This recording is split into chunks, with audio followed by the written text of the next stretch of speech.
సృష్టిలో ప్రకృతి పురుషుడు సరిసమానమని అనాదిగా చెప్పబడింది. కానీ నిజానికి పురాణాల్లో స్త్రీల పాత్రలను గమనిస్తే ఆ పాత్రని ప్రత్యేకంగా దృష్టి పెట్టి అర్థం చేసుకుంటేనే ఆ స్త్రీ పాత్ర విశిష్టత మనకు అర్థమవుతుంది. సీతమ్మ మాయమ్మ సీతమ్మ మాయమ్మ శ్రీరాముడు మాకు తండ్రి సీతమ్మ మాయమ్మ. సీతమ్మ వారి తత్వం బలం ఉన్న మహిళగా మీరు అర్థం చేసుకున్నారా? లేదు అబల అని ఎలా అయితే చాలామంది పొరపడతారు, ఆ కారణం ఏంటో చెప్తారా? రాములు వారు కౌసల్య గర్భాన జన్మించారు. కానీ ఈవిడ అమ్మలకి అమ్మ ఆదిలక్ష్మి అవతారం. ఆవిడ ఎక్కడ ఎవరి కడుపున పుట్టలేదు, అయోనిజగా. ఎప్పుడూ కూడా కష్టాలు పడే ఒక స్త్రీగా ఎందువల్ల ఆ పాత్ర మాత్రమే, ఆ పార్శ్వం మాత్రమే ఎక్కువగా బలంగా నాటుకుపోయింది? రాముడు సీత మాటలు అక్కర్లేదు, కళ్ళతో కూడా కాదు, వాళ్ళ మనసులు మాట్లాడుకుంటాయి అని వాల్మీకి గారు చెప్పారు. ఈవిడ మీరు ఎక్కడుంటే నాకు అదే స్వర్గం, క్రూర జంతువులు ఏముంది, నా రాముడు రక్షిస్తాడు, మీరు నడుస్తూ ఉంటే అది ముళ్ళైనా నాకు పువ్వుల్లాగా ఉంటాయి. సీతా చాలీస రాయాలనే స్ఫురణ స్ఫూర్తి మీకు ఎలా కలిగింది? కొయ్యూరు అని హనుమాన్ జంక్షన్ దగ్గర మాదొక చిన్న పల్లెటూరు. కళ్యాణం చేయించడానికి వెళ్తే ఆ బ్రాహ్మణుల వారు మంగళసూత్రం ఇచ్చి అందరికీ చూపించమన్నారు. అలా నన్ను చాలామంది అసలు నువ్వు ప్రయత్నం చేయకపోవడం మంచిది, అసలు ఇది ఇలాంటివి మనం ముట్టుకోకూడదు, సీతా చాలీసా ఇప్పుడు నీకెందుకు. ఆవిడ ఆల్మోస్ట్ ఇంకా ఇంకా ఇంకా లాభం లేదు అని దాదాపు ఒక కృంగిపోయిన స్థితి నుంచి ఎవరు కాపాడినట్టు? ఆవిడ ఆత్మవిశ్వాసమా లేక? నన్ను రావణాసురుడు దొంగగా తీసుకొచ్చాడు, నా రాముడు అలా కాదు, శౌర్యవంతుడు, వచ్చి రావణాసురుడిని సంహరించి నన్ను తీసుకెళ్తాడు హనుమ. మరి ఇంతటి సంఘటన జరిగిన తర్వాత రాముల వారికి విచారం ఏమైనా కలిగిందా? రాముల వారు వ్యక్తిగా ఆలోచించరు, తన యొక్క ప్రజలు, రాజు, ధర్మం గురించి ఆలోచిస్తాడు. వయసులో సీతమ్మ వారు రాముడి కంటే పెద్దది అని ఎక్కడో విన్నామండి. పూర్వజన్మలో ఆవిడ వేదవతిగా ఉండడం వలన రావణాసురుడు ముట్టుకున్నాడు, ఆవిడ కోపం వచ్చి ఆయనకి శాపం ఇచ్చి ఆవిడనంతటా ఆవిడ అగ్నికి ప్రవేశం చేశారు అని. సీత లేకపోతే నాకు స్వర్గం కూడా అక్కర్లేదు అనుకున్నారు రాములు వారు. సీత లేని స్వర్గం నాకు అక్కర్లేదు అన్నారు. అట్లాంటి సీత. భక్తులు కూడా అయ్యవారు వినకపోతే అమ్మవారిని పలకరించి నువ్వైనా చెప్పు, బ్రోవమని చెప్పవే సీతమ్మ తల్లి, నన్ను బ్రోవమని చెప్పవే.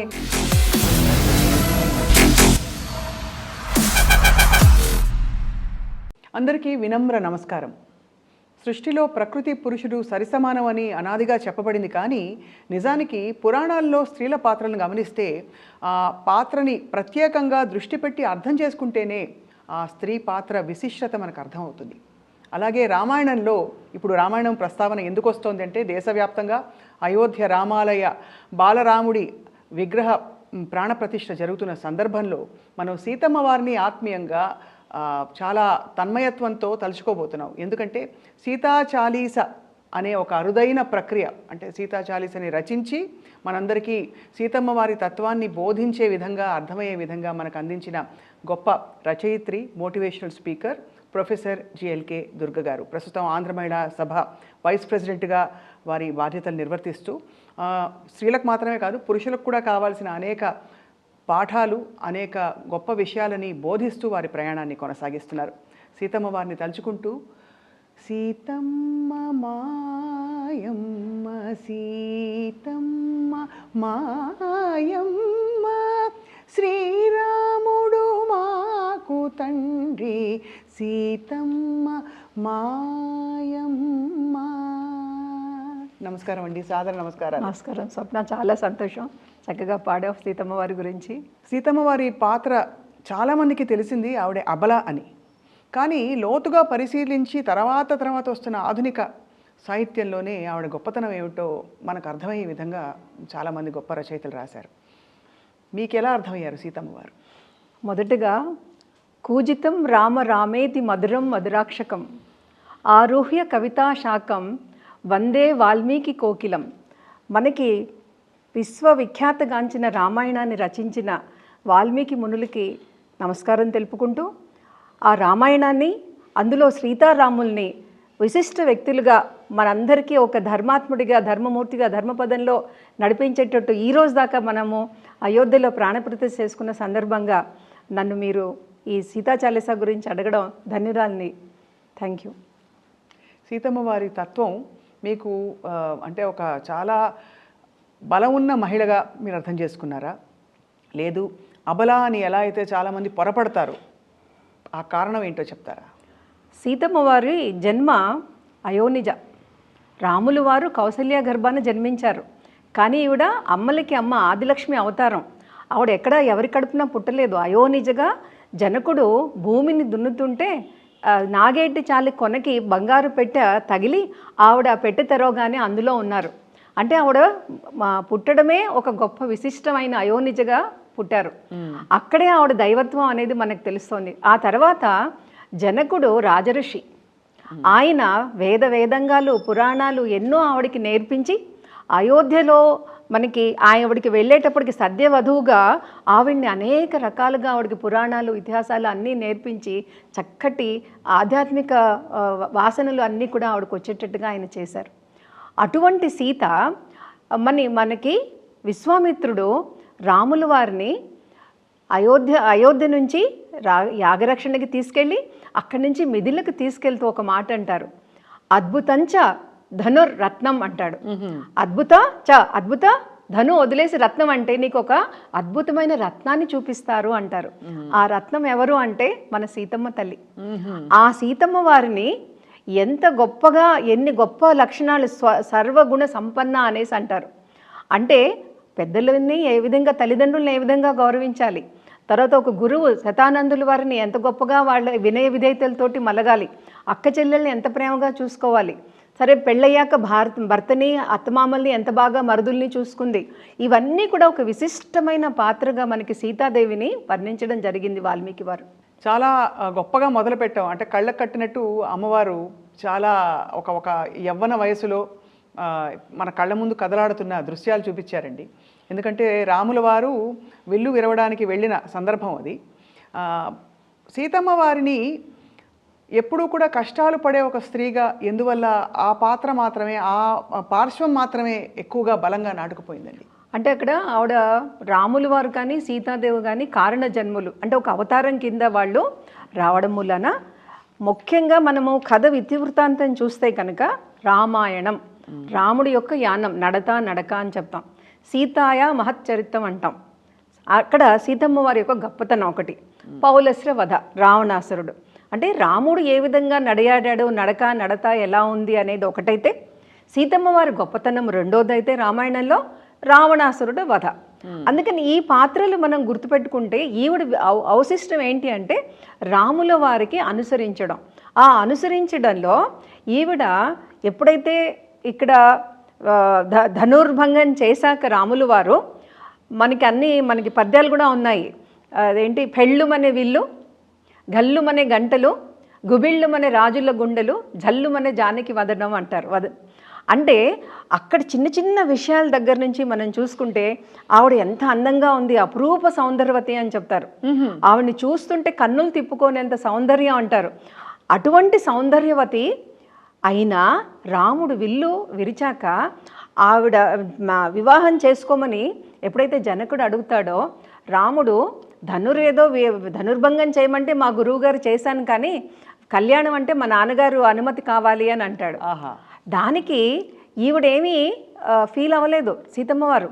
ఇంకా ఆయన మీద గౌరవం పెరిగింది. అంటే ఇంత అందాల రాసిని నన్ను పెళ్లి చేసుకోవడానికి వెనకాడుతున్నాడని అనుకోలేదు సీతమ్మ. తండ్రి మీద ఎంత గౌరవమో, ఇటువంటి భర్తే నాకు వచ్చాడు అని చాలా సంతోషపడుతుంది ఆవిడ. అంటే ప్రతి విషయంలో కూడా ఆవిడ వ్యక్తిత్వాన్ని చాలా గొప్పగా మలచడం జరిగింది.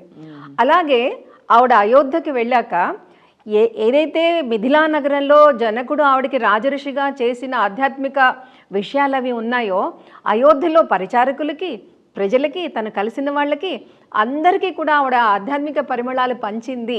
అంటే ఒక గంధం చెట్టుని మొక్క విరిచినా ఆకు విరిచినా ఎంతటి చక్కటి గంధటి సువాసన వస్తుందో, ఆవిడ అటువంటి పరిమళాన్ని అయోధ్యలో ఈ ఆధ్యాత్మిక పరిమళాలు ఇచ్చింది అని చెప్తారు.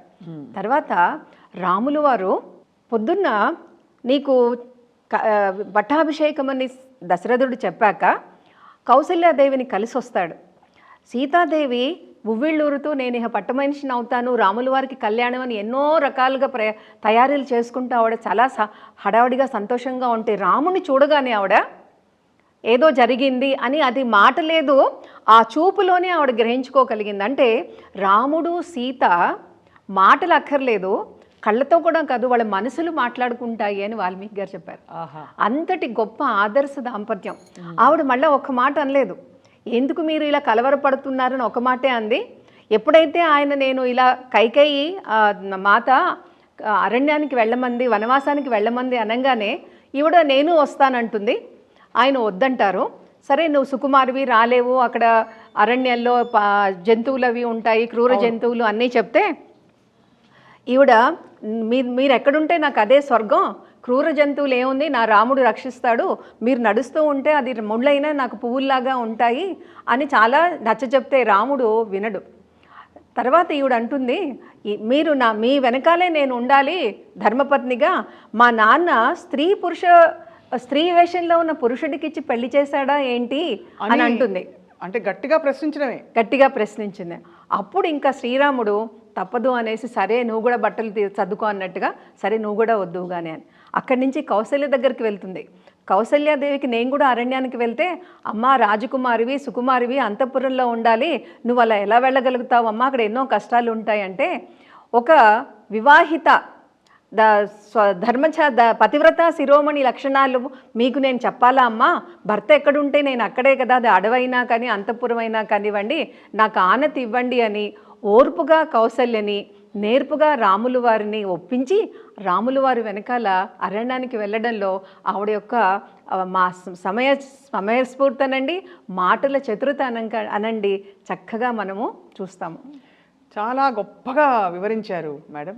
అయితే ఇక్కడ ఒక చాలా క్లిష్టమైన ప్రశ్న, ఊర్మిళ అరణ్యవాసానికి వెళ్ళలేదు, మరి ఊర్మిళ కూడా పతివ్రతే, కానీ సీతమ్మ వారిని మహాపతివ్రత అంటున్న సందర్భంలో ఊర్మిళ వెళ్ళకపోవడాన్ని, లక్ష్మణ సమేతంగా వెళ్ళకపోవడాన్ని ఎలా అర్థం చేసుకున్నావు, ఎలా చెప్పబడింది? అంటే ఇప్పుడు విశ్వామిత్రుడు వచ్చి రాముడిని ఒక్కడే రమ్మన్నారు ఎక్కడ యాగరక్షణకి, కానీ లక్ష్మణుని విశ్వామిత్రుడు అడగలేదు, దశరథుడు వెళ్ళమనలేదు, కానీ లక్ష్మణుడు తనంతట తను తయారైపోయాడు, వెళ్ళిపోయాడు. అంటే రాముడు లక్ష్మణుడు కూడా ఎప్పుడూ కూడా మనం విడివిడిగా చూడం. అంటే ఇద్దరు ఎక్కడికి వెళ్ళినా కలిసే వెళ్తారంటాం కదా, అలా వెళ్తారు.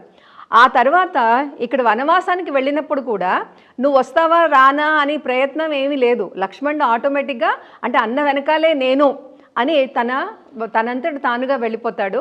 అక్కడ ఊర్మిళ త్యాగాన్ని కూడా మనం గుర్తించాలి. 14 ఏళ్ళు ఆవిడ భర్తని వదిలి అంతఃపురంలో ఉంది. అందుకే సీతని అందరూ నవ్వులాంటికి ఏమంటారంటే, ఇక్కడ 3 అత్తగారులతో ఉండే కన్నా రాముడితో అడవికి వెళ్ళడం మంచిదనేసి ఆవిడ వెళ్ళిపోయింది అని చెప్తూ ఉంటారు. అది గొప్పగా చెప్పారు మ్యామ్. ప్రొఫెసర్ దుర్గ గారు, సీతా చాలీస రాయాలనే స్ఫూర్తి మీకు ఎలా కలిగింది? నేను ఒకసారి కాసాపురంలో నెట్టికంటి ఆంజనేయ వారి గుళ్ళో ఎప్పుడైతే శ్రీరామనవమి జరిగిందో వ్యాఖ్యానం చెప్పడం చేశానండి. మొదటిసారి వాళ్ళు బాగుందన్నారు, అక్కడ దాకా అది అయిపోయింది. తర్వాత కొయ్యూరు అని హనుమాన్ జంక్షన్ దగ్గర మాదొక చిన్న పల్లెటూరు, అక్కడ మా వారి వాళ్ళకి తరతరాలుగా వస్తున్న గుళ్ళు ఉన్నాయి. కళ్యాణం చేయించడానికి వెళ్తే ఆ బ్రాహ్మణుల వారు మంగళసూత్రం ఇచ్చి అందరికీ చూపిమన్నారు. కూర్చున్న వాళ్ళందరికీ చూపిస్తుంటే రాముల వారిని చూసి నేను రాముల వారికి చాలీసా ఉంది, హనుమంతుడికి ఉంది, సీతాదేవికి చాలీసా లేదే అని అనుకున్నాను, కానీ నేను రాయాలని అనుకోలేదు. శ్రీరామనవమి తర్వాత ఇంటికి వచ్చాకరే చూస్తే ఎక్కడ కూడా మనకి నెట్లో తెలుగులో ఎక్కడ సీతా చాలీసా కనిపించలా.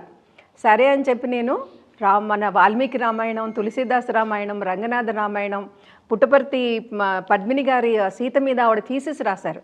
ఆ పుస్తకాలు అవి తీసుకొచ్చి రోజు ఒకటే సెంటెన్స్ 2 సెంటెన్సులు రాయడం. మీలాంటి వాళ్ళు ఎవరినన్నా ఈ పదవి ఇలా ఉంది బాగుందా, అయోనిజగా జన్మించితివి, రాముని సతిగా భాషించితివి అలా అనుకుంటూ రాయడము. జయము జయము జానకి మాత, అగ్నిపునీత అలా అనుకుని ఏదో ఒక మాట రాయడము, దానికి నెమ్మదిగా వెళ్ళడం. అంటే సీతాదేవి గురించి రాయాలి అని ఒక సంకల్పమే, కానీ నాకు భాషా భావం రాదు, నాది కామర్స్ సబ్జెక్టు. కానీ చిన్నపిల్లలు అక్షరాలు దిద్దినట్టుగా రోజుకి 2 సెంటెన్సులు రాసి రాసి రాసి మిగతా వాళ్ళని అది పదరమ్యత కోసము ప్రయత్నిస్తూ ఉండేదాన్ని. తర్వాత మా కాలేజీలో కామేశ్వరి గారని మన మ్యూజిక్ కాలేజీకి పెట్టించారు మాకు దుర్గాబాయి గారిది. కళ్యాణ్ సరదా తెలుగు లెక్చరర్, వై రామకృష్ణ అని తెలుగు పండిట్, లక్ష్మణాచారి, ప్రభాకర్, అలా ప్రతి వాళ్ళని ఈ పదానికి ఇది సరిపోతుందా అని అడుగుతూ ఉండేదాన్ని. చివరికి అది ఎంతైందంటే, ఇది యమలీల సినిమాలో ఏదైనా వచ్చాయా నా కోసం ఉత్తరాలు అంటే, నిన్ను కావాలి చెల్లి పెళ్ళి మళ్ళీ మళ్ళీ అంటే కట్టలు కట్టలు ఉత్తరాలు వచ్చాయన్నారే, అలా నన్ను చాలామంది అసలు నువ్వు ప్రయత్నం చేయకపోవడం మంచిది, అసలు ఇది ఇలాంటివి మనం ముట్టుకోకూడదు, సీతా చాలీసా ఇప్పుడు నీకెందుకు, పదరమ్మెత రావాలి, లేకపోతే సందులు రావాలి, లేకపోతే ఈ ప్రయోగం ఇలా భావన రావాలి అని చాలామంది అన్నారు. సో వాళ్ళు అన్న దాంట్లో నేను ఆ క్రిటిసిజంలో ఓహో ఇది సరిగా లేదు, దీన్ని ఇంకా ఏం చేయాలని ఆ నానార్థాలు అవన్నీ చూసుకోవడము నెమ్మదిగా ప్రయత్నించాను.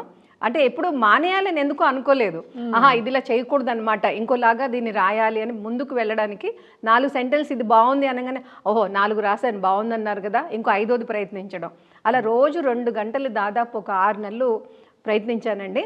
మొన్న కోటి దీపాల్లో పర్వాలేదు అనేంతగా అది రావడం జరిగింది. అండ్ మీరు రాసిన ఈ సాహిత్యానికి మరి బాణీలు కట్టింది ఎవరు? రమాప్రభ, వై రమాప్రభ అని మా ఆంధ్రమళ సభ మ్యూజిక్ కాలేజీ చైర్పర్సన్గా ఉన్నారు ఆవిడ. తనే బాణీ కట్టి తన శిష్యులందరితోటి పాడించారండి. ఒక్కసారి మీ నోట వినాలనుంది ఒక 2.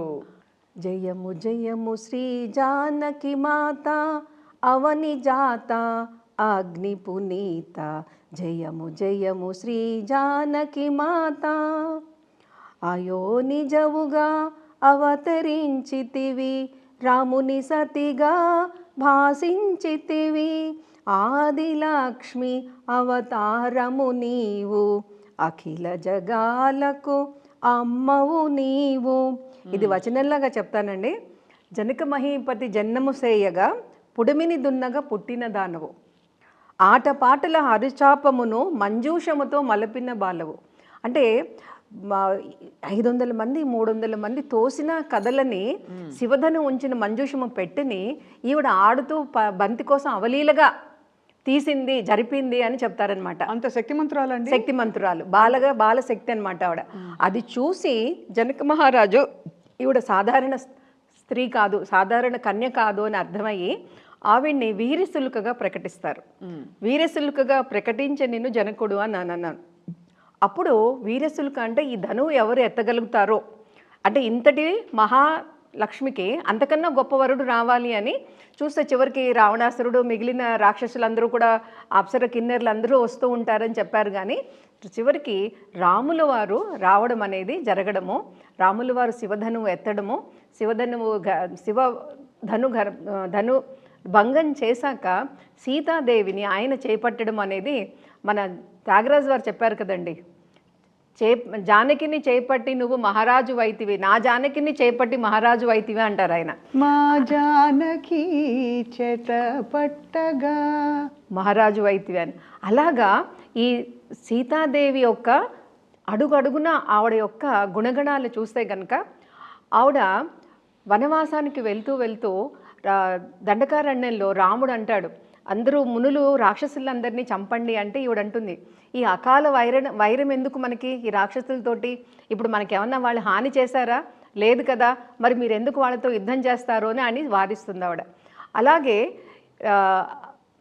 మనకి రావణాసురుడి దగ్గర ఆవిడ ఉన్నప్పుడు యుద్ధం అయిపోయి ఆంజనేయ స్వామి అందరూ వెళ్ళిపోతున్నప్పుడు ఆంజనేయ స్వామి అంటారు, అమ్మ ఈ రాక్షసులంతా నేను ఇంత బాధ పెట్టారు కదమ్మా, వీళ్ళందరినీ నేను చంపేస్తా అంటే, వద్దు నాయనా, వాళ్ళు రాజు చెప్పిన ఆదేశాన్ని చేశారు, ఇప్పుడు రాజు లేడు, వాళ్ళు నన్నేమీ చేయరు, వాళ్ళని ఏమీ చెయ్యొద్దు అనే దయా కరుణ క్షమ అనేది ఆవిడకు ఉంటుంది. సో దయాగుణము, క్షమాగుణము, కరుణ వీటన్నిటితో పాటు భర్త పట్ల చాలా చాలా అపర భక్తి, అపర ప్రేమ, అంతులేని ప్రేమ అనేసి చెప్తామన్నమాట.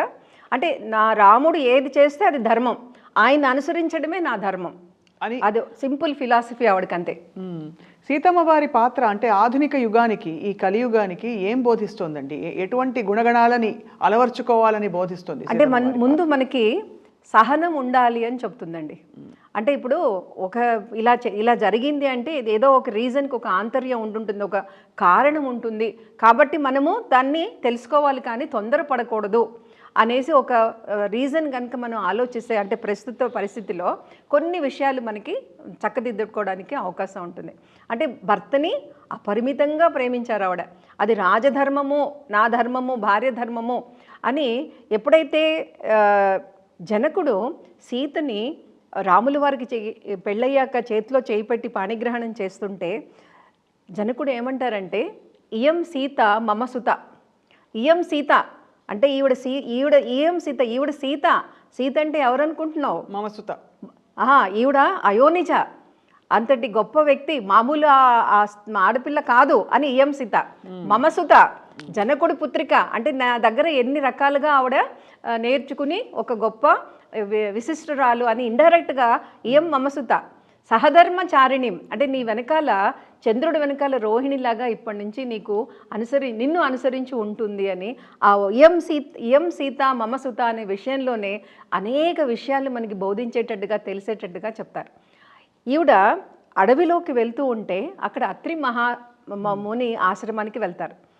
ఆవిడ అనసూయాదేవి చిన్న పిల్ల సీత చక్కగా పక్కన కూర్చోబెట్టి చిన్న చిన్న కబుర్లు ముచ్చట్లు చెప్తూ నీ వివాహం ఎలా జరిగింది చెప్పు, వీరశుల్కగా ప్రకటించారట్టుగా నిన్ను అంటే ఈవిడ సిగ్గుపడుతూ తలెత్తుతూ నెమ్మదిగా భర్త గురించి తన యొక్క వీరశుల్కగా ఎలా ప్రకటించారు, రాములు వారు ఎప్పుడు వచ్చారు, ఎప్పుడు చూశారని చాలా ఎంతో మురిపంగా చెప్తుందనమాట. మధ్యలో ఆగిపోతూ సిగ్గుపడుతూ చెప్తూ ఉంటే ఆవిడ అనసూయాదేవి ఇంకా కొన్ని పతివ్రత లక్షణాలు అవన్నీ కూడా చెప్తారు. అవును, మా అమ్మ చెప్పారు, మా అత్తయ్య గారు కూడా చెప్పారు, మీరు చెప్పినవి కూడా తప్పకుండా నేను పాటిస్తానని ఎంతో ముద్దుగా ఒద్దికగా ఆవిడ మాట్లాడితే ఆవిడ చాలా ముచ్చటి పడిపోయి మక్కువతోటి ఈ సీతాదేవికి అంగరాగము అంటే ఒక సంవత్సరానికి పాడైపోయిన వల్కము, ఒక చీర, పుష్పహారాలు, మంచి లేపనాలు, 2 పుష్పాలు ఆవిడ బహుమతిగా ఇస్తారు. ఆ అంగరాగం మూలాన ఈవిని రావణాసురుడు తీసుకెళ్ళినా కూడా సంవత్సరం పాటు అది సుగంధ లేపనంతో ఉన్న వల్కము. ఆ లేపనాల మూలాన ఆవిడ దగ్గర స్నానం చేశారా లేదా, తిన్నా తినకపోయినా అవి ఆవిడకి అంగరాగాలు ఈవిడిచ్చినవన్నీ కూడా అక్కడ రాక్షసుడు దగ్గర ఉన్నప్పుడు పనికొచ్చి వాడు ముట్టడానికి కూడా భయపడి అది ఆవిడని రక్షించింది అని చివరికి లక్ష్మణుని వారు చెప్తారు. అన్నయ్య, ఎందుకు నువ్వు బాధపడుతున్నావు, కంగారు పడుతున్నావు, భయపడుతున్నావు, అంగరాగం ఉంది సీతాదేవి మన వదిన దగ్గర అని చెప్తాడు. అంటే ఇక్కడ అనసూయాదేవి మహాపతివ్రత, మహమాన్విత, ఆవిడ ముందు చూపుతోటి అది ఇచ్చారు అని మనం కనెక్ట్ చేసుకోవచ్చు అనమాట. ఆ తర్వాత మనకి సాధు ఒక మాయా జింక అంటే బంగారు జింకని ఇవిడ చూడడం. అవును, అక్కడ మామూలు మహిళలాగా మామూలు స్త్రీలాగా దానికి ఆవిడ ఆశపడతారు. అవును అవును కరెక్ట్. ఈ మాయా జింక లాగా ఉంది అనుకోకుండా ఇది బంగారు జింకలాగా ఉంది. మన అరణ్యవాసం గుర్తుగా నేను మన అత్తగారి వాళ్ళందరికీ చూపించాలని పాపం తాపత్రయపడి నాకు ఆ జింక కావాలి అని అనుకుంటుంది. రాముల వారు ఎప్పుడు ఏది అడగదు కదా అని జింక వెనకాల ఆయన వెళ్ళడము. ఆయన లక్ష్మణుడు గీత గీశారు అని వాల్మీకి రామాయణంలో లేదు, తులసిదాసు రామాయణంలో ఉంది. ఆయన లక్ష్మణుల వారు గీత గీస్తే మారీచుడు హా లక్ష్మణ హా సీత అండము, సాధువుగా మన భిక్షువేషమున్న రావణాసురుడు కొనిపోయే నిన్ను లంకకు అనేసి రాశాను. అప్పుడు లంకకు వెళ్తుంటే ఆవిడ మళ్ళీ సమయస్ఫూర్తి చూడండి. ఆవిడ ఎత్తుకుపోతున్నాడు, బాధలో ఉంది, కంగారు, షాక్ అంటాం. కానీ అప్పుడు కూడా ఆవిడ చిన్న గుడ్డని చింపి కొంగుని అందులో ఆవిడ ఆభరణాలన్నీ కూడా ఎక్కడ వదలాలి, ఋష్యమూక పర్వతం దగ్గర వానరులందరూ ఉన్న దగ్గర వదులుతుంది. వానరులు ఏంటి గెంతుకుంటే ఎక్కడికంటే వెళ్తారు. ఎత్తుకుపోతుంటే పుష్పక విమానంలో ఎత్తుకుపోతున్న సమయంలో అంత సమయస్ఫూర్తి ఎక్కడో వదిలేలా ఆభరణాలు కూడా వానరులు వాళ్ళు కనబడుతున్నారని చాలా ఋష్యముఖ పర్వతం దగ్గర వదులుతుంది. వీళ్ళు ఎంతుకుంటే ఎక్కడికైనా వెళ్తాయి కదా. ఇది ఆవిడ సమయస్ఫూర్తికి నిదర్శనం అన్నమాట. ఆ తర్వాత ఆవిడ ఎప్పుడైతే సింసు వృక్షపు ఛాయలో ఉంచాడో రావణాసురుడు, అనేక మంది రాక్షసుల్ని వాళ్ళని కాపలా పెట్టడం అనేది చూస్తాం. ఒకసారి రావణాసురుడు వచ్చి బెదిరిస్తాడు. బెదిరిస్తే ఇంకా నెల ఉంది, నువ్వు కనుక ఒప్పుకోకపోతే నిన్ను వేగించుకుని ఉడికించుకుని తినేస్తాము అంటే ఆవిడ ఎప్పుడైతే రావణాసురుడు వస్తాడో ఒక దర్భని, ఒక తృణము అంటే ఒక గడ్డి పరకని ముందు వేసి మాట్లాడుతుంది. అంటే నువ్వు నాకు గడ్డి పరకతో సమానము, తృణంతో సమానము, నా రాముడు ఎక్కడ నువ్వెక్కడ అన్నట్టుగా ఆవిడ ఎంతో అంత రాక్షసుల మధ్యన వేరే భాష తెలీదు, రావణాసురుడు తప్పలేదు, అంత ఆత్మవిశ్వాసంతో అంటే తన పతి శౌర్యము మీద విశ్వాసముతో నిబ్బరముగా భరించితివి అని రాశాడనమాట. కానీ ఇక్కడ ఇదే అడగాలి మిమ్మల్ని, పతి శౌర్యం కాకుండా ఆవిడ తలుచుకుంటే ఆ గట్టి పరకని ఎలా అయితే ధ్వంసం చేయొచ్చు అంతటి శక్తి కలిగిన ఒక స్త్రీ. కానీ భర్తని కొనియాడడం అనే ఒక ప్రత్యేకమైన దృష్టిని ఇక్కడ మనం ప్రపంచానికి తెలియపరిచారు. ఆవిడ ఏంటంటే నేనే నిన్ను భస్మం చేయగలను, కానీ ఆ క్రెడిట్ అంటే ఆ బాధ్యత నా భర్తది. నువ్వు రాముడి చేతిలో హతమైపోతావు, అదేంటి వేడుకొనుము రావణ, రాముడు కరుణామయుడు అని అడుగుతుంది. అంటే అంతవాడు విరోధి అయినా శత్రువు అయినా వాడు చెరపట్టినా కూడా వాడి మీద ఎంత కరుణ అంటే రావణాసురుడిని, నీ వంశమంతా నాశనమైపోతుంది, రాముడు మంచివాడు కరుణ కలిగిన వాడు, ఇప్పుడైనా వేడుకో నన్ను ఇచ్చేసేనా రాముడికి అని అడుగుతుంది. కానీ రావణాసురుడు వినడు. అప్పుడు ఈ వ్యధ అంతా ఇంకా 4 రోజులే ఉంది, రాముడు వస్తాడా, లంక రావాలి, సముద్రం దాటి రావాలి అని ఆవిడకి దిగులు వచ్చేసి మళ్ళీ మానవ కన్నెలాగా అంటే మామూలు లోగా ఫీల్ అయిపోయి ఆవిడ కేశపాసంతో ఉరి వేసుకోవాలని ప్రయత్నిస్తుంది. అయ్యో ఇంకా రాముడు రాడు అని. అంటే రాముల వారు రారనే ఒక దుఃఖంలో ఈ రాముడు వచ్చి బెదిరించాక ఆవిడకి కకావికలం అయిపోతుంది మనసంతా. ఇంకా వీడేమో బెదిరిస్తున్నాడు, నన్నేమో రాముల వారు ఇంకా రాలేదు అనేసి ఇలా కేశపాసం వేసుకుంటుంటే అక్కడ మన ఇన్ని యోజనాలు దాటి హనుమంతులు వారు వచ్చి చెట్టు మీద చిన్న సూక్ష్మ రూపంలో ఉంటారు. అప్పుడు త్రిజట ఈ లోపల త్రిజట కూడా వచ్చి, అమ్మ నాకు మంచి కళ వచ్చింది, నీ రాముడు వస్తున్నాడు, రాముని సంహారం చేస్తాడని చెప్తుంది. ఈ లోపల ఈయన చక్కగా మంచి భాషలో, ఆవిడకి అయోధ్య భాష ఏ భాష మాట్లాడాలి, ఆయన నవవ్యాకరణ పండితుడు, ఏ భాషలో మాట్లాడాలని అయోధ్య కాకుండా అయోధ్యలో చిన్న చిన్న ప్రాకృత భాషలో ఆయన చక్కగా మాట్లాడి రామ కథని గానం చేస్తాడు. దశరథుడికి కుమారుల దగ్గర నుంచి, భర్త శత్రుఘ్నుల దగ్గర నుంచి, వివాహం దగ్గర నుంచి అన్నీ పాడుతూ ఉంటే ఈవిడ విని చాలా సంతోషపడుతుంది, ఊరట కలుగుతుంది. మళ్ళీ ఆవిడకి అనుమానం వస్తుంది, బహుశా ఇది ఏమన్నా రాక్షసమాయేమో అనుకుంటే అంగుళీయాన్ని నెమ్మదిగా జారు విడిస్తే ఎంతో మురిసిపోయి అది చూసుకుని, నిజంగా నువ్వు అంగుళీయం ఇచ్చావు, నువ్వు నిజంగా రాముల వారిని చూసావా అంటే ఆవిడ వర్ణించమంటుంది. దీని ఆంతర్యం ఏంటి ప్రొఫెసర్ దుర్గ గారు? ఆంతర్యం ఆవిడ ఆల్మోస్ట్ ఇంకా లాభం లేదు అని దాదాపు ఒక కృంగిపోయిన స్థితి నుంచి ఎవరు కాపాడినట్టు? ఆవిడ ఆత్మవిశ్వాసమా లేక? ఆవిడ ఆత్మవిశ్వాసమే. ఏంటి అంటే ఒక క్షణంలో మనల్ని మనం అంతం చేసుకోవాలని ఫీల్ అయినా ఇంకొక నిమిషంలో మనకి మంచి జరుగుతుంది, ఏదో ఒకటి తప్పకుండా దొరుకుతుంది అనే ఆశని కలిగించడం అనేది ఇక్కడ మనం లింక్ చేసుకోవాలి. అది అంటే ఎప్పుడు కూడా లోగా ఫీల్ అయినా, ఇప్పుడు మనందరికీ చిన్న విషయానికే డిప్రెషన్ అంటాం, యాంగ్జైటీ అంటాం, సూసైడల్ థాట్స్ అంటాం. కానీ ఆవిడ అంతగా అరణ్యంలో ఉండి, రాక్షసుల మధ్య ఉండి, భాష రాదు, భోజనం లేదు, ఎవరు సింపతి చూపించే వాళ్ళు లేరు, అయినా 11 నెలలు ఉండి ఒక్క నిమిషము కొంచెము వివసరాలు అయినా ఆవిడ తట్టుకుని మళ్ళా మామూలుగా అవుతుంది. ఎందుకని? నా రాముడు వస్తాడు అని హనుమంతుడికి చెప్తుంది. రాముని ధ్యాసే శ్వాసగా నిలిపి తపమాచరించిన సాధ్వివి నీవు అని రాశాను నేను. అంటే కళ్ళు మూసుకున్నా తెరుచుకున్న రాముల వారినే నేను ప్రార్థిస్తున్నాను, తపస్సు చేస్తున్నాను. హనుమ అందరికీ ప్రత్యక్షం అవుతారు, రాముల వారు నాకు ప్రత్యక్షం అవ్వమని చెప్పు అని అడుగుతుందనమాట. అలా ఆవిడ వ్యక్తిత్వం ఏంటి అంటే, రాముడు రాజధర్మాన్ని, నేను ఆయన భార్య ఆ ధర్మాన్ని నిలపాలి, అదొక్కటే ఆవిడ అనుకుంటుంది. అయితే హనుమంతుడు అంటాడు, అమ్మ ఒక్క నిమిషంలో తీసుకెళ్తాను, నా భుజాల మీద కూర్చో అంటాడు. అంటే ఆవిడ అంటుంది, మొల్ల రాస్తారు, దొంగిలి, నన్ను రావణాసురుడు దొంగగా తీసుకొచ్చాడు, నా రాముడు అలా కాదు, శౌర్యవంతుడు, వచ్చి వాడిని సంహరించి, రావణాసురుడిని సంహరించి నన్ను తీసుకెళ్తాడు హనుమ, నేను నీతో రాను అంటుంది.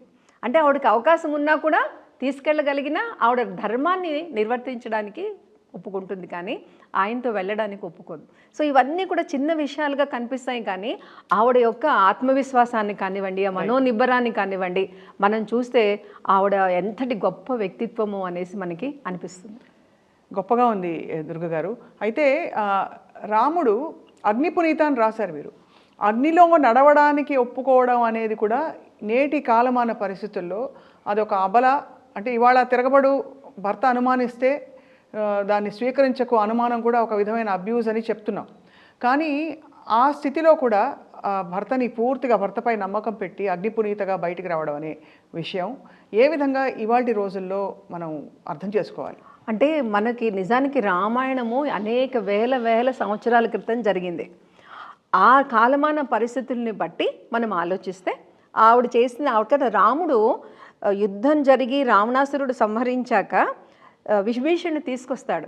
ఈవిడ ఎంతో ఆనంద అతిశయంతో భర్తని చేరబోతే ఆయన గుడ్డివాడికి దీపం చూసినట్టుగా ఉంది, నిన్ను చూస్తుంటే నువ్వు ఇంత సౌందర్యంగా ఉన్నావు, వాడి చెరలో ఉన్నావు అని మాట్లాడతాడు. ఈవిడ ప్రాకృతం ఇవా అంటుంది. అంటే ఒక సాధారణ మానవుడు సాధారణ మనిషితో మాట్లాడినట్టుగా ఒక మామూలు సాధారణ మనిషిలాగా మాట్లాడుతున్నావా నన్ను అని ఈవిడ కూడా చాలా కౌంటర్గా మాట్లాడతారు. మాట్లాడి ఇంకా ఎన్ని రకాలుగా రావణుడు నువ్వు కావాలంటే లక్ష్మణుడి దగ్గర ఉంటావా, విభీషణుడి దగ్గర ఉంటావా, నిన్ను భర్తగా నేను రక్షించాలి కాబట్టి రక్షించాను అంటే ఈవిడ వెంటనే లక్ష్మణుతోటి రాముడు అగ్నిప్రవేశం చేయమండు, తనే చితి పేర్చమని అడుగుతుంది. లక్ష్మణ అగ్నిని జ్వలించు అని ఆవిడే అడిగి ఆవిడ మళ్ళీ అందులో ఆవిడని ఏం నమస్కారం చేసుకుంటుందంటే గొప్ప వ్యక్తిత్వం, తన మీద తనకున్న కాన్ఫిడెన్స్ నమ్మకం ఆవిడకి ఏంటి అంటే నేను ధర్మం తప్పని దాన్ని అయితే అనుక్షణం ఒక్క నిమిషం క్షణం కూడా రాముడి పాదాలు తప్ప ఇంకెవరిని తలవకుండా ఉండుంటే నా రాముడికి ఆ ధర్మం తెలిస్తే నన్ను అన్ని వైపుల నుంచి నువ్వు సీతలో భవ అంటే నన్ను చల్లగా చూడు నాయన అని అగ్నిని అంటే అగ్ని ఆవిడని ఇలా తీసుకొచ్చి ఒక ఆవిడ ఒళ్ళో కూర్చోబెట్టుకుని ఆయన అగ్ని ఏం చెప్తాడంటే అందరినీ నేను పునీతం చేస్తాను రామా, సీతాదేవి నన్ను పునీతం చేసింది తీసుకొని సీతని అని చెప్తాడు. ఎంత గొప్పగా అంటే వర్ణించడం అయితే చాలా గొప్పగా ఉంది. మరి ఇంతటి సంఘటన జరిగిన తర్వాత రాముల వారికి విచారం ఏమైనా కలిగిందా? రాముల వారు వ్యక్తిగా ఆలోచించరు, తన యొక్క ప్రజలు రాజు ధర్మం గురించి ఆలోచిస్తాడు. మనం ఏం చేస్తాము మామూలుగా వ్యక్తి నేను నా కుటుంబము తర్వాత దేశము, కానీ ఆయనకి దేశము రాజ్యము ధర్మము అదొకటే. ఎందుకంటే రాజు సరిగా ధర్మంగా ఉంటే మిగిలిన అందరూ ధర్మంగా ఉంటారని ఒకే ఒక మాట మీద ఆయన పరిపాలన కావించారు. చాలా బాగుంది, చాలా గొప్పగా ఉందండి. తర్వాత ఈవిడ సమయస్ఫూర్తి ఇంకొకసారి నాకు ఎక్కడ నచ్చిందంటే అంగుళీయము తీసుకున్నాక ఆవిడని ఏదైనా ఇమ్మంటే చూడమని ఇస్తుంది. చూడమని ఇచ్చాక మీ ఇద్దరికే తెలిసిన ఏదైనా ఒక విషయం చెప్పవమ్మా అని అడుగుతాడు హనుమంతుడు. కాకాసురుడు కథ చెప్తుంది. కాకాసురుడు ఇంద్రుడి కొడుకు జయంతుడు వచ్చి రాముల వారిని ఒళ్ళో పెట్టుకుని పడుకుంటే ఇక్కడ హృదయం దగ్గర కాకి ముక్కుతో కొరిస్తే కొంచెం రక్తం వస్తుంది. రాముల వారికి నిద్రాభంగం అవుతుందని ఈవిడ లేపదు. లేచి ఆయన చూశాక కోపం వచ్చి ఒక దర్భ వేస్తాడు. ఇంకా జయంతుడు పరిగెట్టుకుంటూ అన్ని లోకాలకి వెళ్తే ఎవరూ రక్షించలేరు, మళ్ళా వస్తే పోలేండి పాపం రక్షించండి అంటుంది ఈవిడ. నేను ఒకసారి దర్భ తీసాక బాణం తీసాక వెనక్కి రాదు ఎలా అంటే సరే అని ఒక కన్ను తీసేస్తారు. ఈ కథ అంత చిన్న కాకి ఇంత హాని చేస్తేనే ఆ రోజున అంత పెద్ద శాపం ఇచ్చారు మా రాములు వారు. ఈ రోజున ఇక్కడ నేను రావణాసురుడి చెరలో ఎన్ని కష్టాలు పడుతుంటే నా రాముడు రాలేదా అని దెప్పడానికి ఆవిడ ఆ కథ అని చెప్తారనమాట. అంటే ఔచిత్యం అనేది, అంటే ఆవిడకి ఆ చతురత అనేది, సమయస్ఫూర్తి అనేది. అలాగే హనుమంతుడు అంటారు ఒక చిన్న పని చేసి వెళ్తానమ్మా ఇక్కడ అని మొత్తం లంకంతా దహనం చేస్తాడు. అప్పుడు పరిగెట్టుకుంటూ ఒక రాక్షసు వచ్చి ఇదిగో నీతో కోతి మాట్లాడిందే, ఆ కోతి తోకకి నిప్పు పెట్టేశారు, తోక కాలిపోతుంది అనగానే అయ్యో నా కోసం వచ్చిన హనుమకి ఇలా అవుతోందా అనేసి ఆవిడ 4 శ్లోకాలు చెప్తారు. అందులో అన్ని శ్లోకాల్లో కూడా సీతో భవ హనుమంత అంటే సమయస్ఫూర్తి, అయ్యో అయిపోయిందా ఇలా అయిపోయిందా అని కంగారు పడకుండా అగ్ని నేను ధర్మాత్మురాలను అయితే నా రాముడు ధర్మం అయితే అతను చేస్తున్నది ధర్మం అయితే సీతో భవ హనుమంత అంటే అప్పుడు హనుమంతుడు అనుకుంటాడు అరే నా తోక ఇంత చల్లగా ఉందేంటి, ఓహో అమ్మవారు మహిమ అనేసి. ఇలా చిన్న చిన్నవే కానీ ఆవిడ చతురత కానీ సమయస్ఫూర్తి కానీ సంభాషణ చతురత కానీ సహనం కానీ దయాగుణం. తర్వాత ఈ రాముల వారితోటి ఆవిడ అయోధ్యకు వచ్చేసాక పట్టాభిషేకం జరుగుతూ ఉంటే రాముల వారు ఎంతో అపురూపంగా జనకుడు ఇచ్చిన ముత్యాలతోటి కౌసల్య రాముల వారు ఒక మంచి ముత్యాల హారం చేయిస్తారు. అది రాముల వారికి ఇలా చూపిస్తుంది అంతే, ఇలా అంటారంటే ఇవ్వు అనేసి. అది ఎంతో పుత్రవాత్సల్యంతో కృతజ్ఞత చూపించడం అనమాట. మన హనుమంతుల వారికి ఇస్తారు ఆవిడ. పుత్రవాత్సమున ముత్యాల హారం ఒసగితివి హనుమకు రక్షగా అని రాశానమాట. ఇంకా ఆవిడ ఔదార్యం ఎక్కడంటే రావణాసురుడు ఎత్తుకుపోవడానికి ముందు లక్ష్మణ్ని చాలా నిందిస్తుంది ఆవిడ. నువ్వు రాముడికి రక్షగా వెళ్ళమంటే వెళ్ళట్లేదు, నా మీద కన్ను వేసావు అన్నట్టుగా అయితే ఎంతో నిందను వేశాను హనుమా, నన్ను క్షమించమని లక్ష్మణుడికి చెప్పు అంటుంది. అది ఇంకొక ఔదార్యం. తప్పు అందరం చేస్తాం కోపంలో, కానీ ఆ తప్పుని మనం ఔదార్యంగా కృతజ్ఞత చూపించడం లేకపోతే క్షమాపణ అడగడం అనేది గొప్ప. ఈ ఔదార్యాన్ని అంటే 360 డిగ్రీస్లో ఆవిడ ఔన్నత్యము ఉదాత్తత వాల్మీకి వారు ఎంత గొప్పగా చెప్పారంటే అటు సహనం కానివ్వండి, సెల్ఫ్ కాన్ఫిడెన్స్ కానివ్వండి, ధైర్యం కానివ్వండి, ఒక మనోనిబ్బరం కానివ్వండి, అలాగే వాటన్నిటితో పాటు సున్నితత్వం కూడా, సున్నితత్వం, కౌమలత్వం, ఎంతో మృదుత్వం, తర్వాత సంభాషణ చతురత్వం, అవన్నీ కలబోసిన ఒక మణిరత్నం అన్నమాట ఆవిడ. అంతటి గొప్ప విశిష్టత ఉన్న మహిళ. ఇవన్నీ లాస్ట్కి ఆవిడ అంటే ఉత్తర రామాయణంలో ఉంది, ఆవిడ శూలాలిగా ఉన్నప్పుడు అడవి దగ్గర వాల్మీకి ఆశ్రమం దగ్గర వదిలిపెట్టారు అని వాల్మీకి రామాయణంలో లేదు. అయినా ఆవిడ అధైర్యపడకుండా వీరపత్నిలాగా పిల్లలకి తండ్రి మీద భ్రమలు కల్పించి చెడుగా చెప్పకుండా భక్తిభావాన్ని కలిగించి వాళ్ళని వీరులుగా రాముడికి సమానమైన వీరులుగా ఆవిడ తయారు చేసి అందించడం అనేది మళ్ళీ అక్కడ సెల్ఫ్ కాన్ఫిడెన్స్, ఔచిత్యం అనండి, ధైర్యం అనండి, ఆత్మవిశ్వాసం అనండి. మళ్ళా రాముడు వచ్చి ఏలుకోమని వాల్మీకి గారు చెప్తే ఆవిడ 3 సార్లు చెప్తారు, నేను పతివ్రతను, నేను ధర్మాన్ని తప్పి లేనదైనా అయితే, నేను ధర్మం తప్పకపోతే అని, తల్లి భూమాత నువ్వు వచ్చి నన్ను తీసుకెళ్ళిపో అని. అక్కడ మళ్ళీ ఆవిడ మా ఆత్మ గౌరవం, ఆత్మాభిమానాన్ని ఆవిడ మళ్ళీ వెళ్ళిపోయారు. అంటే రావణ వధ జరిగిపోయింది, ఇంకా అవతారం చాలించాలి, అందుకని ఆవిడ అయోనిజగా వచ్చారు, మళ్ళా భూమిలోకి వెళ్ళిపోయారు. అక్కడ మరి లవకుశులు పరిపాలిస్తారు తర్వాత అని మనకు తెలిసింది. కానీ రాముల వారి పరిస్థితి ఏంటి? రాముల వారికి కూడా రావణాసురుడు ఏవైతే వరాలు కోరుకున్నాడో, అసర కింకర కింపురుష గంధర్వులు ఎవరూ చంపకూడదు, నన్ను మానవుడు కోతులు తప్ప అంటాడు కాబట్టి మానవ రూపంలో వచ్చారు. ఇంకా ఆయన కూడా సరియూ నదిలోకి ప్రవేశమయ్యి ఆయన అవతారాన్ని చాలించారు. ఎంత గొప్ప గొప్ప అంటే ఆంతర్యం ఉన్న సంఘటన ఒక్కొక్కటి. తర్వాత అన్ని అవతారాలు చూస్తే కృష్ణ అవతారంలో రుక్మిణి లేకపోయినా కథ వెళ్ళిపోతుంది. తర్వాత మనకి నరసింహ అవతారం కానీ వామన మిగతా అవతారాల్లో అమ్మవారికి అంత ప్రాధాన్యం లేదు. కానీ ఇక్కడ సీతాదేవి లేకపోతే మీరు బాలకాండ, అయోధ్యకాండ, అరణ్యకాండ, సుందరాకాండ, కిష్కిందకాండ ఎక్కడ కూడా అమ్మవారికి చాలా ప్రత్యేకత కానివ్వండి. ఆవిడని చూసి మనం కొన్ని విషయాలన్నా మనకి ఒక ఆదర్శ మహిళగా వివేకానంద వారు అంటారు, ప్రపంచంలో ఏ మహిళని సీతాదేవితో వచ్చి పోల్చడానికి సాటి లేరు, ఆవిడే మేటి అనేసి. అంత ఉదాత్తమైన చరిత్ర కలిగిన సీతాయా మహాచరిత్ర అనేసి మన వాల్మీకి వారే అన్నారు. అంతటి గొప్ప విశేషాలు ఉన్న వాళ్ళని మనకి మామూలుగా ఏం చెప్తాము, సీత పేరుంటే కష్టాలు, సీతాదేవికి ఎప్పుడు. కానీ ఆ కష్టాల్లో ఆవిడ 11,000 సంవత్సరాలు ఆయన పాలించారు. 11,000 సంవత్సరాల్లో సీతాదేవి ఒక్క సంవత్సరమే ఆయన దగ్గర లేనిది. ఇప్పుడు మనం ఏ ఫారిన్కి వెళ్ళో చదువుకుంటాం, వేరే ఊళ్ళో జాబ్ వస్తే ఉంటాం, అలా అనుకుంటే కనుక ఒక్క సంవత్సరం మాత్రమే ఆవిడ రావణాసురుడి దగ్గర ఉండడం. మిగిలిన ఎప్పుడు కూడా అది అరణ్యంలో ఉన్న మా సౌందర్య మనకి అంతఃపురంలో ఉన్న ఇద్దరూ కూడా అన్యోన్య దాంపత్యం కింద ఉన్నారు. రాముని చిత్తపదము ప్రాణపదము అంటారనమాట. చాలా చాలా గొప్పగా ఉందండి. సీతమ్మ వారిని గురించి ఒకటి రెండు చాలా ఇవి బహుశా కొంత అల్పమైన ప్రశ్నలుగా అనిపించవచ్చు మీకు ఈ సందర్భాన్ని బట్టి.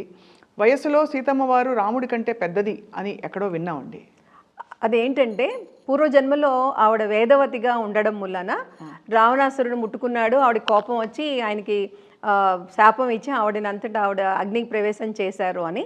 తర్వాత ఆవిడ రావణాసురుడి ఇంటికి జన్మించి ఒక పుష్పంలో వెళ్తే మండోదరి దాన్ని ఇక్కడ మిథిలా నగరంలో వదిలేయమన్నారు అని కథ చెప్తారు. ఆ విధంగా చూసుకుంటే ఇక్కడ సీతాదేవి ఆవిడ పెద్ద అనేసి అంటారు. కానీ మామూలుగా మనము వాల్మీకి కథలో చూసుకుంటే సీతాదేవి జననము రాముల వారి జననం తర్వాతే జరుగుతుంది. అది అంటే వాల్మీకి రామాయణంలో అలాగే. అందుకని ఇక్కడ మనకి ఏమైపోయిందంటే కాశ్మీర్ రామాయణం, మరాఠీ రామాయణం, తమిళ్, వంగ, మన దేశంలో బీహారు అనేక ప్రాంతాల రామాయణాల్లో తులసీదాస్ కానివ్వండి, గంధరామాయణం కానివ్వండి, రకరకాలుగా వాళ్ళు సార్వజనికంగా చేసేసారు. అలాగే ఇప్పుడు నేపాల్ రామాయణం అయితే చివరికి ఏమైపోయిందంటే కొన్ని చోట్ల రాముడికి కూతురు, కొన్ని చోట్ల రావణుడికి కూతురు, కొంతమందికి లక్ష్మణుడికి కూడా భార్య, ఇలా రకరకాలుగా అయితే చివరికి అది ఏమైపోయిందంటే రామాయణం అంతా విని రాముడికి సీత ఏమవుతుంది అని ప్రశ్న ఏ విధంగా వచ్చిందంటే ఆ విధంగా వచ్చింది. అంటే రకరకాల రామాయణంలో సీతాదేవి పాత్రని విడివిడిగా మలచడం అనేది జరిగింది. రైట్. సీతాదేవి పాత్ర నుంచి మీరు స్ఫూర్తి పొందిన వ్యక్తిగతంగా మీకు జరిగిన మార్పు మలుపు జీవితంలో ఈ సీతా చాలీస రచించిన తర్వాత ఏమిటండి? మానసికంగా చాలా ప్రశాంతత అండి. అబ్బా సీత ఏదైనా ఒక చిన్న కష్టం ఎవరికైనా వస్తే అబ్బా సీతాదేవి అన్న కష్టాలు పడినా ఎండ్ పాయింట్ సక్సెస్ ఆవిడ చక్కగా అందరితోటి ఆదర్శవంతంగా కొలవబడుతోంది. భర్తతోటి ఈ సీత లేకపోతే నాకు స్వర్గం కూడా అక్కర్లేదు అనుకున్నారు రాములు వారు. సీత లేని స్వర్గం నాకు అక్కర్లేదు అన్నారు. అట్లాంటి సీత కష్టాలు పడినా ఆవిడ కష్టం అనుకోలేదు, ఆవిడని చూసి మనం కష్టం అనుకున్నాం. సీతాదేవి ఎక్కడా కూడా నేను కష్టపడ్డాను అని చెప్పలేదు. అటువంటి సీతాదేవి గురించి ఐడియల్స్ అంటే ఇప్పుడు అంటాం మన అమ్మమ్మ వాళ్ళు ఎంతో కష్టపడ్డారు అని, కానీ ఆ కష్టాన్ని వాళ్ళు కష్టంగా చూడలేదు, అదొక బాధ్యత కింద, ఒక ధర్మం కింద, ఇది సహజంగా ఉండే గుణం కింద చూసుకున్నారు. సీతాదేవి సహజ లక్షణం ఏంటి అంటే దయ, ప్రేమ, క్షమ, ధర్మం పాటించడం, అవన్నీ ఆవిడ తెచ్చుకున్న గుణాలు కాదు, సహజ గుణాలు అన్నమాట. అది మన భూమిజ కదా. భూమిజ ఇప్పుడు ఒకసారి హనుమంతుల వారు ఆవిడ్ని అశోకవనంలో కింద చూసినప్పుడు మన కల్పవృక్షంలో విశ్వనాథ వారు రాస్తారు, ఆకృతి రామచంద్ర విరహాకృతి, కనుబొమ్మ తీరు స్వామి చాపాకృతి, కన్నులన్ స్వామి కృపాకృతి, సర్వ విధముల కౌశికమందు రామచంద్రుని దేహాకృతి, సర్వ విధముల ప్రభు ప్రజా పట్టుదై నిలుచు అంటారు. అంటే ఆయన ప్రతిజ్ఞమూర్తిగా నిలుచు అన్నారు. అంటే ఆవిడని చూస్తే విరహం కనబడుతోందిట. కనుబొమ్మల తీరు దేహాకృతి, ఆయనలో ఆవిడ కూర్చున్న పద్ధతిలో ఆవిడలో రాముల వారిని హనుమంతుడు దర్శించాడు. అంటే ఇద్దరూ విడివిడిగా కాదు, ఒకళ్ళు ఒక రాముని చూస్తే సీతమ్మలో రాముణ్ణి చూడగలిగారు మన హనుమంతుడు అనేసి అది ఎంత గొప్పగా రాశారో కల్పవృక్షంలో. ఆబ్జెక్ట్ అది అంత అంటే ఇద్దరు మమేకం అయిపోయి ఉన్నారు అనేసి. అయితే హనుమంతుడు సుగ్రీవుడి దగ్గర ఉన్నప్పుడు ఏంటి రాముడు ఒక ఆడదాని కోసము ఒక భార్య కోసం సీత సీత అని ఆ నిద్రపోడు లేవడు, ఈ మన దోమలవి కుడుతున్నా పట్టించుకోడు, ఆహారం తీసుకోడు, సీత సీత అని అంటాడు, ఒక స్త్రీ కోసం ఇంత ఎవరైనా ఫీల్ అవుతారా అని అనుకుంటాడు. తర్వాత అన్ని యోజనాలు దూకొచ్చి ఆవిడ్ని ఆ చెట్టు కింద అశోకవనంలో చూశాక ఆవిడ మొహంలో వర్చస్సు కానీ, ఒక గొప్పతనం కానీ, ఒక ఆదరం కానీ, ఒక పయస్ లుక్ అంటాం కదా, ఒక పవిత్రతని చూసి ఇలాంటి సీతాదేవిని వదిలేసా రాముడు ఎలా ఉండగలిగాడు అనుకున్నాడు. అది ఆ క్యారెక్టర్స్ యొక్క గొప్పతనం. చాలా గొప్పగా ఉందండి. ప్రొఫెసర్ దుర్గ గారు, భక్తులు కూడా అయ్యవారు వినకపోతే అమ్మవారిని పలకరించి నువ్వైనా చెప్పు, బ్రోవమని చెప్పవే సీతమ్మ తల్లి నన్ను బ్రోవమని చెప్పవే. సుందరాకాండ పారాయణ కూడా మనము సుందరాకాండ మంత్రస్య రామచంద్రుల వారు మంత్ర సుందరాకాండ పఠిస్త రామ కరుణా ప్రాప్తిరస్తు, సుందరాకాండ పఠిస్త హనుమంత ప్రాప్తిరస్తు కరుణ ప్రాప్తిరస్తు, సుందరాకాండ ప్రవస్య సీతా బాలా త్రిపుర సుందరి ప్రాప్తిరస్తు అంటారు. అంటే సుందరాకాండ చదివేటప్పుడు కూడా నీకు రాముల వారి అనుగ్రహం కావాలా, హనుమంతుడి అనుగ్రహం కావాలా, సీతా బాలా త్రిపుర సుందరి అనుగ్రహం కావాలా అనేసి మనం చదువుతాము. అంటే అంత విలక్షణమైన వ్యక్తిత్వం ఉన్న మహిళ సీతాదేవి. చాలా గొప్పగా ఉంది మీ సీతా చాలీస. నిజంగా చాలామందికి ఒక కనువిప్పుగా, అలాగే వీణుల విందుగా, ఆధ్యాత్మిక ప్రయాణానికి ఒక సాధనంగా కూడా తప్పకుండా ఉపయోగపడుతుంది. ప్రొఫెసర్ దుర్గ గారు, సీతా చాలీస కాకుండా ఇంకేమన్నా మీరు రచనలు చేశారా? ఒక విషయం చెప్పేసి వచ్చేస్తాను. నాకు అష్టసిద్ధి నవనిధికే దాత అసవర దీన జానకీ మాత అని ఉంది. అవును, దానికి సీతా చాలీసాలో ఏదైనా ఒకటి రాములు మన హనుమంతుడికి రాయాలి అని కొలిచిన వారికి కొంగు బంగారమై కపివరునికి ఇచ్చితివి వరములు అని రాశాను. దాన్ని కొలిచిన వారికి అభయమొసంగ వరములు ఇచ్చితివి కపివరునికి. అంటే ఎవరైనా హనుమంతుడిని కొలిస్తే వాళ్ళు ఏదడిగితే అది నువ్వు ఇవ్వగలిగే శక్తిని నీకు ఇస్తున్నాను, వరాన్ని నీకు ఇస్తున్నానని ఆవిడ చెప్పారు అనేసి, అది చాలా నాకు నవసిద్ధినికే దాత అనేసి ఇక్కడ రాయాలని రాశానండి. అలా చిన్న చిన్న ప్రయత్నాలు చేశాను. ఇంకా దీన్ని మార్పులు చేర్పులు చేయాలి అనేసి ప్రయత్నిస్తున్నాను. ఏదైనా గొప్ప అంటే సీతమ్మ వారిని ప్రత్యేకంగా దృష్టి పెట్టి ఈ ఆధునిక యుగంలో వారి పాత్రని ఇలా పరిచయం చేయడం చాలా గొప్పగా ఉందండి. సీతారాముల దాంపత్యం అని ఆదర్శమయ్యే అవనీతలమున. అంటే ఒక భార్య భర్త ఎలా ఉండాలి, ఆదర్శవంతంగా ఎలా ఉండాలి, భర్త ఏదైనా తప్పు చేసినా ఎలా దిద్దుకోగలగాలి, ఎలా అర్థం చేసుకోవాలి, కాస్త సహనం అనేది ఎలా ఉండాలి, చాతుర్యం అనేది ఎలా ఉండాలి, వినయ సంపద అనేది ఎలా ఉండాలి, గుణగణాలు అనేవి ఎలా ఉండాలి, ఇవన్నీ మనము కొన్ని లక్షణాలైనా అనుకుంటే ఈ రోజున సర్దుకుపోండి అంటే అమ్మాయి పెట్టె సర్దుకుని వెళ్ళిపోతుంది. సో ఈ చిన్న విషయాన్ని మనం కనుక అవగాహన చేసుకుంటే మనకి కొంచెం అస్థిమితంగా ఉండే ఈ డైవర్స్ విషయం కానివ్వండి, లేకపోతే ఈ యాంగ్జైటీ టెన్షన్ కానివ్వండి, ఈ లివింగ్ రిలేషన్స్లో ఉండే ప్రాబ్లమ్స్ కానివ్వండి, అనేక వాటికి ఈ సీతారాముల దాంపత్యాన్ని సరిగా అవగాహన చేసుకుంటే కనుక ఎన్నో సమస్యలకి పరిష్కారం దొరుకుతుంది. దాన్ని మనము యూత్కి సమంగా మనం ప్రజెంట్ చేయగలిగితే, అంటే అందులో ఉండే విశిష్టతని తెలియజేస్తే కొంతైనా మార్పు వస్తుంది అని అనిపిస్తూ ఉంటుందండి. అది నా నమ్మకం కూడాను. మీలాంటి వాళ్ళు ప్రయత్నం చేస్తే మీడియా ద్వారా తప్పకుండా నెరవేరుతుంది. తప్పకుండా అంటే ఈ మెసేజ్ అందరికీ చేరుతుంది. ఇప్పుడు సందర్భం కూడా కాబట్టి, కాకపోయినా కూడా ఇది అందరూ పారాయణం చేసుకుని దానిలోని ఆంతర్యాన్ని అర్థం చేసుకుని అప్లికేషన్ ఓరియంటెడ్గా అంటే వారి జీవితాలకు కూడా వారు వర్తింపజేసుకుంటారని చెప్పి ఆశిస్తున్నాం. ప్రొఫెసర్ దుర్గ గారు, ఇవాళ నిజంగా ధన్యులమయ్యాము. మీ సీతా చాలీస ప్రయాణాన్ని గురించి, అలాగే సీతమ్మ వారి తత్వాన్ని తెలుసుకుని మీకు సాదర నమస్కారాలు. Thank you very much.